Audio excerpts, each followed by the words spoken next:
এখন প্রায় 12টা পেরিয়ে গিয়েছে, আর এইখানে দেখো ঘুমোতেই দিচ্ছে না। এই যে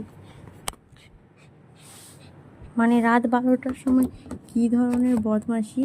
আবার এইখানে হচ্ছে এই যে বোনের ইয়ারবাডস রয়েছে, মানে ওর ভেতর থেকেও খোলার চেষ্টা করছে ইয়ারবাডস, ওটা নিয়ে এখন কামড়াবে। এই দেখো, এই যে এবং কিছু বলে কে? আর আমরা কি ঘুমোবো না রাত্রে? মাকে ডাকবো নাকি বল? দেখো দুষ্টু করে এবার হাঁপিয়ে গেছে। এই যে